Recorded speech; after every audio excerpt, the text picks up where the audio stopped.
नमस्कार, आप देख रहे हैं डिबेट लाइव। मैं हूं आपके साथ अनुराग दीक्षित। इस सवाल के साथ कि अज़दुद्दीन ओवैसी आखिर किसकी बी टीम है। अब तक कांग्रेस पार्टी आरोप लगाती रही कि अज़दुद्दीन ओवैसी भारतीय जनता पार्टी की बी टीम है, लेकिन अब हैदराबाद से जो खबर आई है उसके बाद यह सवाल फिर खड़ा होने लगा, क्योंकि हैदराबाद जहां अज़दुद्दीन ओवैसी चुनाव लड़ रहे हैं वहां पर कांग्रेस पार्टी ही अज़दुद्दीन ओवैसी के पक्ष में खड़ी हो चुकी है। तो सवाल यह कि आखिर अज़दुद्दीन ओवैसी बी टीम हैं किसकी। इसी मुद्दे पर बात करेंगे आज डिबेट लाइव में। एक खास पैनल हमारे साथ जुड़ेगा, लेकिन सबसे पहले हमारे साथ जुड़ रही हैं हैदराबाद से भारतीय जनता पार्टी की उम्मीदवार माधवी लता जी। बहुत बहुत स्वागत है माधवी लता जी आपका। लोकसभा चुनाव में कई संसदीय क्षेत्र ऐसे हैं जिनको लेकर चर्चा सबसे ज्यादा हो रही है। उन्हीं में से एक लोकसभा सीट है हैदराबाद, जहां अज़दुद्दीन ओवैसी का मुकाबला करने के लिए भारतीय जनता पार्टी की तरफ से इस बार चुनावी मैदान में है माधवी लता। हमारे साथ माधवी लता जुड़ रही हैं बात करने के लिए, क्योंकि इस वक्त एक बड़ा पॉलिटिकल घटनाक्रम, राजनीतिक घटनाक्रम सामने आया, जिसमें खबर आई कि कांग्रेस पार्टी अज़दुद्दीन ओवैसी को हैदराबाद लोकसभा सीट पर सपोर्ट कर रही है। बहुत बहुत स्वागत है आपका माधवी लता जी न्यूज़ नेशन में। इस खबर का मतलब आपके लिहाज से क्या कि कांग्रेस पार्टी अज़दुद्दीन ओवैसी को हैदराबाद लोकसभा सीट पर सपोर्ट कर रही है, कोई कैंडिडेट अब तक नहीं उतारा है? इसका मतलब ये है कि ये दो कांग्रेस और एएमआईएम जो लोग हैं, केवल तेलंगाना राष्ट्र में ही नहीं, इस प्रकार से यहाँ पे डायरेक्ट वो लोग एक हो गए हैं और पूरे भारत देश में एआईएनडीआई का ये बी टीम बन गया है। लेकिन अब तक तो हम यही सुनते आए, ये आरोप लगता रहा अज़दुद्दीन ओवैसी पर कि वो बीजेपी की बी टीम है। आज जो ये खबर सामने आई है इसके बाद तो हर किसी के जहन में यही सवाल है कि साहब अज़दुद्दीन ओवैसी साहब की क्रेडिबिलिटी है क्या, और एक्चुअल में वो किसकी बी टीम है? वही तो कह रही हो ना अनुराग जी, आज तक जो बीजेपी का बी टीम कहते हैं ये तो सिर्फ अफवाह थे, लेकिन आज तो उन्होंने सभी के सामने ये निरूप कर दिए कि वो कांग्रेस के असल इंसान हैं।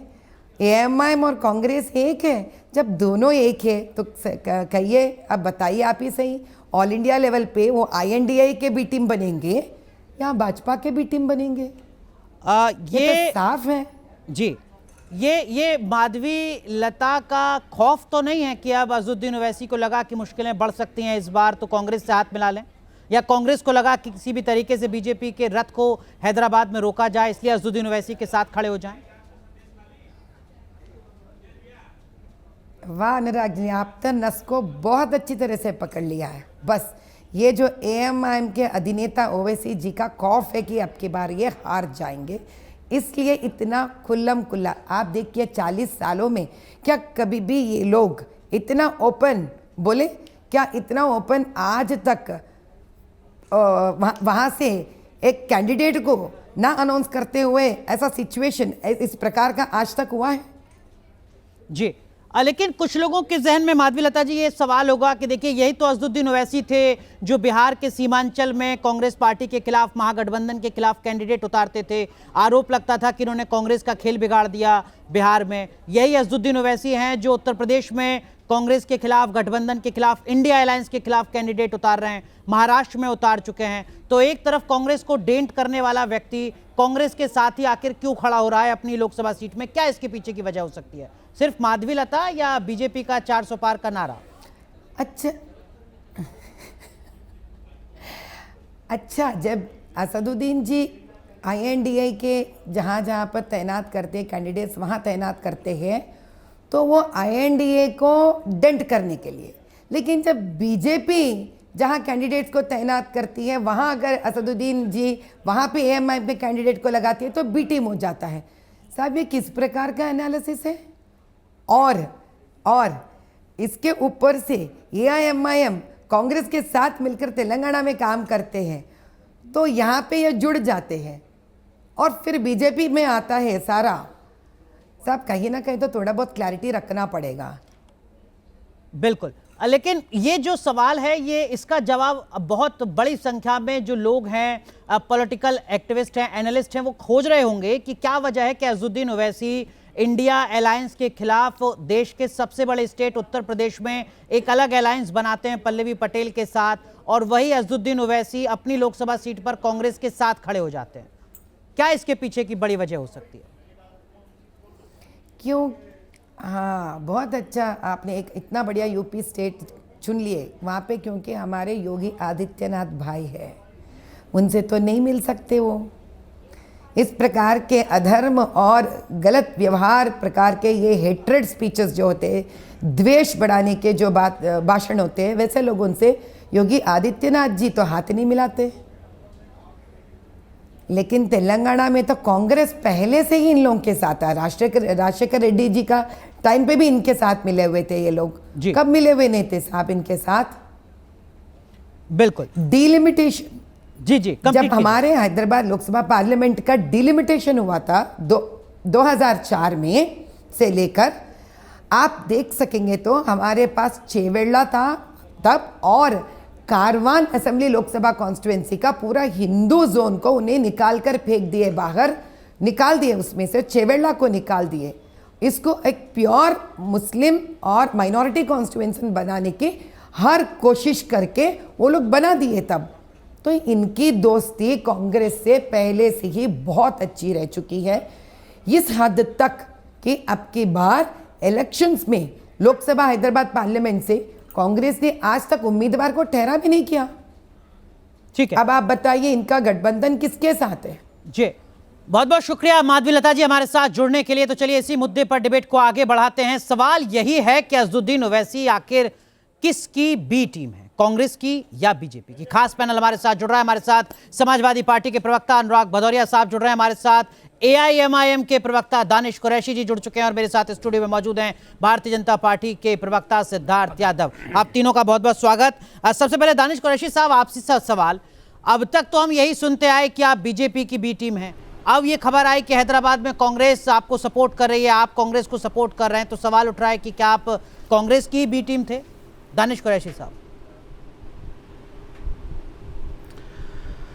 देखिए, हमारा तो हाल ये है कि हम जब आवाम के मुद्दों पर बात करने के लिए जब निकलते हैं, तो आप पार्लियामेंट में देखेंगे कि जब वह सरकार जो नीतियां आवाम के विरुद्ध की बनाती है, तो बैरिस्टर असदुद्दीन ओवैसी साहब जो है वो सदा बुलंद करते हैं। वही बात अगर आप प्रदेश में देखेंगे, तो अगर इसके पहले टीआरएस और उनकी सरकार थी, तो उसके अंदर में भी आवाम के मुद्दों को लेकर जिस तरह से आगे बढ़ने का काम एएमआईएम करती रही है, वो अपने आप में एक काबिल तारीफ है।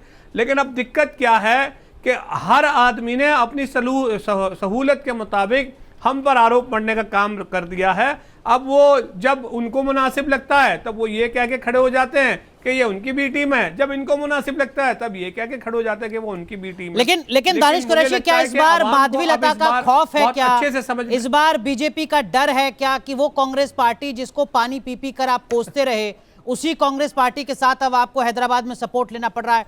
अज़दुद्दीन ओवैसी अपने गढ़ में कांग्रेस से सपोर्ट ले रहे हैं। देखिए, सुनिए मेरी बात, हमने तो किसी को कोसने का काम कभी किया ही नहीं। व्यक्तिगत हमने किसी की बुराई कभी भी नहीं की। हमने जब भी बात की है नीतियों पर बात की है, और कुरीति जो जुल्म और ज़्यादती है उस पर बात की है। अगर वो किसी को ऐसा लगता है कि हमारा स्टेटमेंट किसी के मुखालिफ जाता है, तो वो उसका अपना सोचना है, या किसी के पक्ष में आता है जाता है तो ये उसका सोचना है। लेकिन हम जो है नीति आधारित काम करते हैं, और उन नीतियों के चलते कहीं कोई कॉम्प्रोमाइज मिल्लत के लिए नहीं किया जाता। ये बात बिल्कुल साफ तौर पर। अनुराग भदौरिया, मैं आऊंगा आपके पास, लेकिन उससे पहले सिद्धार्थ यादव, ये अब तक आप इस आरोप का जवाब देते थे कि साहब अज़दुद्दीन ओवैसी हमारी बी टीम नहीं है, अब तो आप कांग्रेस से सवाल पूछ रहे होंगे कि देखिए साहब आप ही की बी टीम है। अनुराग जी, बी टीम का तो पता नहीं, पर ये एंटी इंडिया टीम जरूर है, और कांग्रेस का इतिहास रहा है कि जितनी भी एंटी इंडिया फोर्सेस रही उनको साथ लेकर के चलते रहे, उनका साथ देते रहे। कांग्रेस पार्टी का मैनिफेस्टो भी यही बात बताता है, और जो 40 साल से उस कॉन्स्टिट्यूएंसी में असदुद्दीन ओवैसी कर रहे हैं वो भी उसी बात को बताता है। ये लोग कैसे कहीं संविधान की बात करते हैं पर काम किसी एक विशेष समुदाय के लिए करते हैं, कहीं ये बात लोकतंत्र की करते हैं पर हकीकत में तुष्टीकरण करते हैं। जो इनका एजेंडा है वो भारत विरोधी एजेंडा है। ये भारत के लोकतंत्र या संविधान को मजबूत करने वाला एजेंडा नहीं हो सकता। और कांग्रेस पार्टी की आदत हो चुकी कि जितनी भी ऐसी ताकतें हैं देश भर में, जो बंटवारे की बात करें, जो तुष्टीकरण की बात करें, जो मतभेद पैदा करने की बात करें, उनको अपने साथ लेकर के चलें। हम तो शुरुआत से कहते थे अनुराग जी, ये लोग मिले हुए हैं, ये एक साथ हैं, ये बिल्कुल एक साथ है, कोई दो राय नहीं तो कांग्रेस पार्टी को क्या आपत्ति थी उनके सामने अपना कैंडिडेट खड़ा करने के लिए? हमने खड़ा किया। माधवी लता जी उनके सामने मजबूती से टक्कर ही नहीं दे रही हैं, चुनाव जीतने वाली हैं। असदुद्दीन ओवैसी की सत्ता को हिला करके 40 साल बाद उनके घर में घुस के उनको मारने वाली। अनुराग भदौरिया, यही असदुद्दीन ओवैसी उत्तर प्रदेश में समाजवादी पार्टी के खिलाफ उम्मीदवार उतार रहे हैं, आपके एमवाई समीकरण को बिगाड़ रहे हैं। पल्लवी पटेल जो आपकी सहयोगी थी उनके साथ अलग गठबंधन बना रहे हैं, और इन्हीं असदुद्दीन ओवैसी के साथ कांग्रेस पार्टी हैदराबाद में अलायंस कर रही है, जो यूपी में आपके साथ है, आपकी सहयोगी है इंडिया गठबंधन के तौर पर। यह कैसी राजनीति कांग्रेस की? अनुराग भदौरिया, देखिए भारत विरोधी मतलब क्या होता है? भारत विरोधी मतलब होता है जिस देश के अंदर में सरकार महिलाओं का सम्मान ना बचा पाए, महिलाओं के साथ अन्याय बढ़ने लगे, जहाँ पे बेरोजगार आत्महत्या करने लगे, जहाँ किसान अपने न्याय के लिए पाने के लिए धरने पे बैठे उनकी मौतें हो जाएं, जहाँ पे छात्र अपने प्रदर्शन करने लगे, छात्र अधिकार मांगने लगे, पेपर लीक पे सवाल उठाने लगे, उन पे लाठियों की बौछार होने लगे। ठीक है, यही तो है। अनुराग भदौरिया, आवाज आप तक पहुंच पा रही है मेरी? सवाल सुन पाए आप सर या सवाल नहीं सुन पाए? मेरी बात आ रही है आपकी।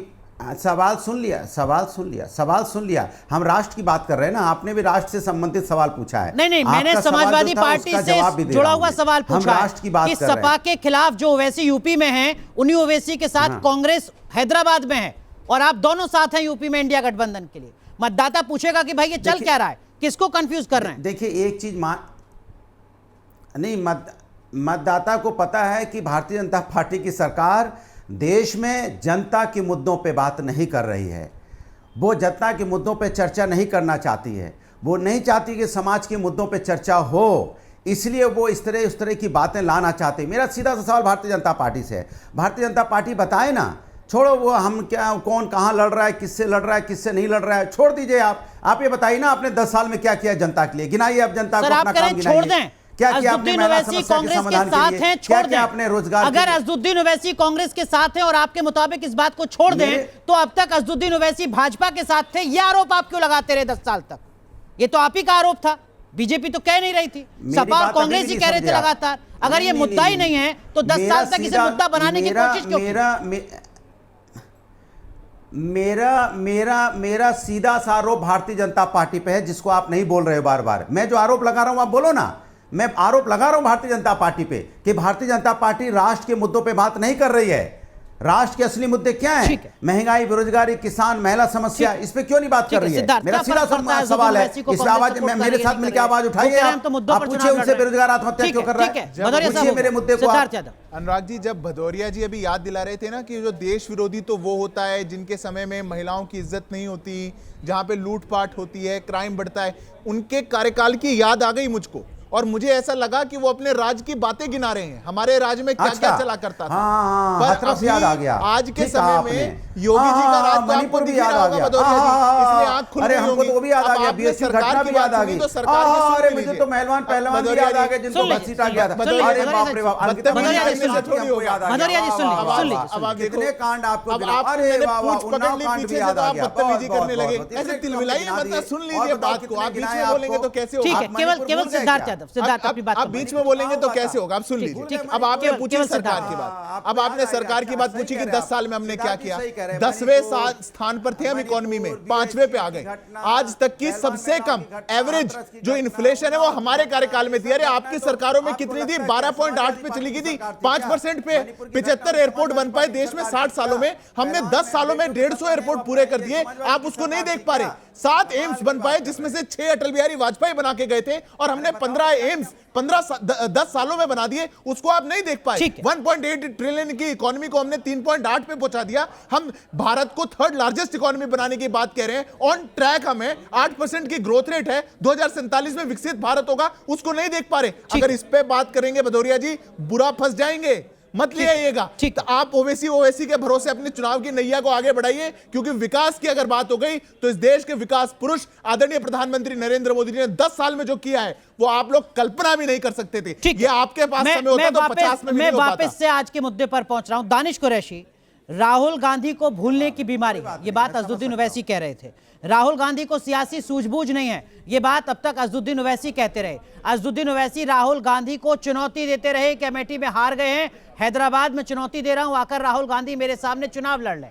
और अब वही राहुल गांधी की पार्टी के सहारे अपनी जीत को पार लगाने की कोशिश कर रहे हैं अजदुद्दीन ओवैसी। ये मजबूरी है, बीजेपी की कैंडिडेट का डर है, राजनीतिक अवसरवादिता है, क्या है? दानिश कुरैशी, जिनको आप अब तक कोस रहे थे, अब उन्हीं के सहारे आप जीतने की उम्मीद लगा रहे हैं। देखिए, सुनिए मेरी बात। सबसे पहली बात तो रह गई राजनीतिक विरोध की और सहयोग की। जहाँ तक बात है तो मतभेदों की जो बात है उस पर अगर आप बात कर रहे हैं तो हम आपसे ये कह दें कि मैंने पहले कहा और मैं फिर दोहरा रहा हूं कि हम नीतियों के विरोधी हैं, और नीति किसी की भी मुखालिफत होगी, अवाम के मुखालिफ किसी की भी नीति होगी, भाजपा होगी तो उसके सामने। दानिश भाई माफ कीजिए, आपको बीच में रोक रहा हूं, ये निजी हमला था। राहुल गांधी को भूलने की बीमारी है, ये नीतिगत विरोध नहीं था। राहुल गांधी में सियासी सूझबूझ नहीं है, ये नीतिगत विरोध नहीं था। राहुल गांधी हैदराबाद से चुनाव लड़े, मैं चुनौती देता हूं, ये नीतिगत विरोध नहीं था। दानिश कुरैशी, मैं बताऊं आपको। देखिए जी मैं आपको बताऊं, कोई भी विरोध जो है वो व्यक्तिगत होता ही नहीं है। मुझे ये बताइए, व्यक्तिगत तो उन्होंने कुछ किया ही नहीं है, लेकिन जब जब उन्होंने जिस तरीके का निवेदन दिया, आप उन मुद्दों को भी याद करिए कि एमआईएम को लेकर क्या कहती थी कांग्रेस, तो उन मुद्दों के जवाब में जब असदुद्दीन ओवैसी साहब ने कहा है वो आपके सामने है। तो मैं यही कह रहा हूं कि हमारा निजी विरोध है ही नहीं, या हमारा निजी विरोध था ही नहीं। हम जिन मुद्दों पे बात कर रहे थे उस पर अगर आरोप लगाएंगे तो उसका जवाब तो हम देंगे, ठीक है। लेकिन दानिश कुरैशी, क्या इसको ऐसे इंटरप्रेट ना किया जाए कि हम महाराष्ट्र में कांग्रेस की मुश्किल बढ़ाएंगे, हम बिहार में कांग्रेस की मुश्किल बढ़ाएंगे, हम यूपी में कांग्रेस की मुश्किल बढ़ाएंगे, लेकिन जब अपनी मुश्किल बढ़ेगी हैदराबाद में तो हम उसी कांग्रेस पार्टी से हाथ मिलाएंगे? बहुत संक्षेप में।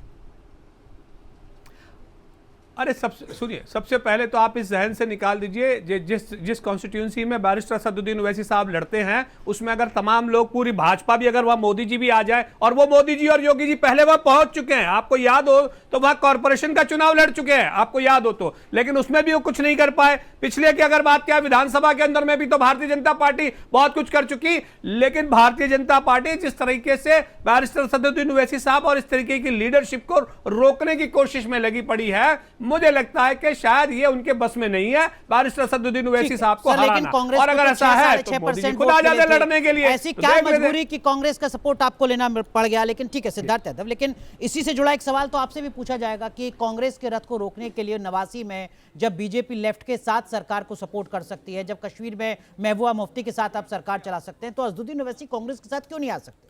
क्या दिक्कत है? नहीं, बिल्कुल आइए, साथ में आइए, गले मिलिए, रोज गलों में बाहों में बाहें डाल करके चुनाव प्रचार करिए। मना कौन कर रहा है? तो एक्सेप्ट तो कर लीजिए। चेहरा क्यों पलटना है? एक मुखौटा पहन करके क्यों घूमना है? क्यों छिपे छिपे मुलाकातें करनी है और सामने आकर के कहना है कि हमें कुछ नहीं? और मैं दानिश भाई एक बात बता दूं आपको, इस जनता की अदालत में अहंकार नहीं चलता है। यह अहंकार बहुत जल्द टूटेगा। 40 साल में आपने वहां क्या किया, कभी उस पर भी बात करिएगा। वो कॉन्स्टिट्यूएंसी क्या है, कौन उनको रोक पाएगा, नहीं रोक पाएगा, ये तो ये परिणाम आपको बता देंगे। अभी हमने मजबूती से आपके खिलाफ, आपके घर में घुस करके, किले में घुस करके उसको ध्वस्त करने के लिए आपके सामने प्रत्याशी उतारा है। कांग्रेस पार्टी से आपने पीछे से जो हाथ मिलाया है ना, वो देश की जनता देख पा रही है। क्या एजेंडा है वो देश की जनता देख पा रही है। आप एक्सपोज हो रहे हैं, आपको हार का डर सता रहा है। जवाब दो। बहुत संक्षेप, सुनिए मेरी बात। देखिए, अरे सुनिए, मैंने आपको बताया कि वहां कॉर्पोरेशन के चुनाव के अंदर में योगी जी पहुंचे और तमाम बड़े नेता पहुंचे। और सुन लीजिए, 2014 में, आज अगर वो 2024 में भले ही मोदी जी लड़ने की बात कर रहे हो, लेकिन 2014 के बात की जाए तो 2014 में दो जगहों पर से क्यों मोदी जी को लड़ने की जरूरत पड़ गई थी? एक बड़ौदा से और एक बनारस से, क्योंकि डर और खौफ उनको था। उस वक्त भी बैरिस्टर असदुद्दीन ओवैसी साहब एक ही जगह से लड़ रहे थे, दो जगह से नहीं लड़ रहे थे। लेकिन अनुराग बदौरिया, कहीं तो आप इस वक्त आंख बंद करके सुन रहे हैं। मैं ये मानकर चल रहा हूं कि आप आंख बंद करके मंथन कर रहे हैं इस बात का कि वो कांग्रेस जो सपा के साथ है उत्तर प्रदेश में, वही कांग्रेस जो सपा के दुश्मन है ओवैसी, उनके साथ हैदराबाद में खड़ी है, असदुद्दीन ओवैसी के साथ। मैं आंख बंद करके सोच रहा था कि पत्रकार महोदय हमारे साथी दीक्षित जी एक भी सवाल बीजेपी से नहीं पूछते हैं, सारे सवाल विपक्ष से ही क्यों पूछते हैं आप? और जोड़ दे के पूछ रहे हैं आप। भैया आपकी जिम्मेदारी बनती है शायद सत्ता पक्ष अब से तक सवाल आवाज पूछना। पहुंच नहीं पाई। तो मैं अभी सोच जनता रहा था कि पार्टी, कितना बदल गया है लेफ्ट, देश, बीजेपी, कितना नवासी, देश बदल महबूबा गया है। मुफ्ती, सुनिए, मेरी वही बात- सवाल पूछा है मेरी बीजेपी बात के हो जाए, प्रवक्ता मेरी बात हो से। जाए, शायद अब मेरी तक बात आवाज हो नहीं जाए, पहुंच पाई। मेरी बात हो जाए, मेरी बात हो जाए तो सुनिए मेरी बात। मैं सोच रहा हूँ कितना बदल गया है देश, कितनी बदल गई है पत्रकारिता, कितना बदल गया है अनुराग भाई सोचने की प्लीज शक्ति। पत्रकारिता जिनको पर तो सवाल लेसन सत्ता मत पक्ष दीजिए। ज्यादा से ज्यादा जो सवाल पूछना आपसे चाहिए। पूछा है उसका अगर जवाब 100 दे सवाल सकते हो हैं तो 99 दीजिए। सवाल सत्ता कोई पक्ष से पॉलिटिकल पूछना चाहिए। मजबूरी अरे है सुन तो भी मैं लीजिए। आपका सम्मान अब करता आप हूं। चिल्लाने लगे, अब आप चिल्लाने लगे। नहीं, मैं चिल्ला नहीं रहा अब आप चिल्लाने लगे तो मैं यही तो तो दिक्कत सिद्धार्थ है, आप यादव से चिल्लाने पूछ लगे, चुका यही हूं तो वो दिक्कत सवाल है। जो इसी शायद को आप मैं- भी नहीं इसी कह को पाए मैं- इस डिबेट में। यही आपकी लेकिन जो परेशानी सवाल को मैं मैं आपसे इसी पूछ रहा हूं उसका अरे जवाब इसी दे सकते हैं तो परेशानी को मैं दीजिए। उखाड़ रहा था। अरे सुन तो राजनीतिक लीजिए। मजबूरी है, अब डर देखिए, है, आप सपा रनिंग सुप्रीमो कमेंट्री नाराज कर हो रहे जाएंगे हैं। तो कोई आपकी दिक्कत नहीं है। परेशानी में हम मैं समझ आपकी सकते मजबूरी हैं रनिंग समझूंगा, कमेंट्री में, तो आपका आंख बंद सम्मान करके करता यही सोच रहा रहूंगा। हूँ लेकिन जो कि आप सवाल रनिंग पूछा उस कमेंट्री पर क्यों जवाब कर रहे दीजिए। हैं। क्या ये नहीं, मैं राजनीति रनिंग सही है कमेंट्री आप कांग्रेस क्यों पार्टी कर रहे हैं, मैं ये भी सोच रहा हूँ आंख बंद करके भदौरिया साहब। कि आपकी क्या मजबूरी है जो आप रनिंग कमेंट्री सर, कर रहे अखिलेश हैं। यादव नाराज ये नहीं कोई होंगे, मजबूरी जवाब तो दे होगी जो दीजिए आप रनिंग ईमानदारी से। कमेंट्री कर रहे हैं। नहीं नाराज क्यों होंगे रनिंग अखिलेश कमेंट्री यादव। कर रहे हैं भाई, मैं बोलने जा रहा हूँ, आप बोलिए, रनिंग बोलिए। कमेंट्री कर रहे हैं। देखिए नहीं देखिए, आप रनिंग कमेंट्री मत कीजिए, रनिंग कमेंट्री मत कीजिए। मैं आपकी परेशानी तकलीफ समझ सकता हूँ। देखिए सवाल ये नहीं है, क्योंकि आप उनसे नहीं पूछ पा रहे हो कि 83% इस देश में युवा बेरोजगार क्यों है। डंके की चोट पे पूछे आप, ये आपकी जिम्मेदारी बनती है जो आप नहीं पूछ रहे हो। शायद आप पूछिए उनसे कि 80 करोड़ लोगों को आपने लाइन में क्यों लगा दिया। ठीक। आप जिनको रोजगार देने की बात कर रहे थे वो आज लाइन में लगा दिया 5 किलो चावल, 5 किलो आटा में। और कैसे अपने बच्चों को अपनी, अच्छा चलिए आटा चावल तो ले लेगा, लेकिन अपनी मेडिकल की फीस का आप अपने यहाँ पे नहीं, यहाँ दवाई कैसे देगा। सवाल पूछे तो जवाब की हिम्मत रखिएगा। अनुराग जी, पहली बात तो 10 साल की सरकार में आप गठबंधन में थे, उस सरकार के ही डेटा के अनुसार जिस कैलकुलेशन थी 1.5 गुना ज्यादा एम्प्लॉयमेंट जनरेट हुआ है, 6.8 करोड़ तो डिजिटल सेक्टर में। और दूसरी बात, 80 करोड़ लोगों को लाइनों में लगाने की बात आप करते हैं अनुराग जी। 80 करोड़ लोगों का पहले डिसाइड कर लीजिए जो दिया जा रहा है, कभी क्रेडिट खाना चाहते हैं, दूसरी बात करना चाहते हैं। अरे हम इस देश के लोगों को, गरीब लोगों को, अगर देश के प्रधानमंत्री उनकी कोई चिंता कम करके उनके हाथ में कुछ अधिक आय देना चाहते हैं, उस बात से घृणा क्यों है? इस देश के गरीबों से, दुर्लभों से घृणा क्यों है? क्या सब कुछ आपका परिवार ही लेगा? क्या सब कुछ आपकी पार्टी ही लेगी? इस देश का गरीब दुर्लभ कुछ नहीं ले सकता। कैसी बात करते हैं? राजनीतिक मजबूरी हो सकती है, वो कहा जाता है, छुपाना भी नहीं आता, जताना भी नहीं आता। बहुत बहुत शुक्रिया आप तीनों का जुड़ने के लिए और इस जरूरी राजनीतिक घटनाक्रम पर अपनी राय साझा करने के लिए। धन्यवाद।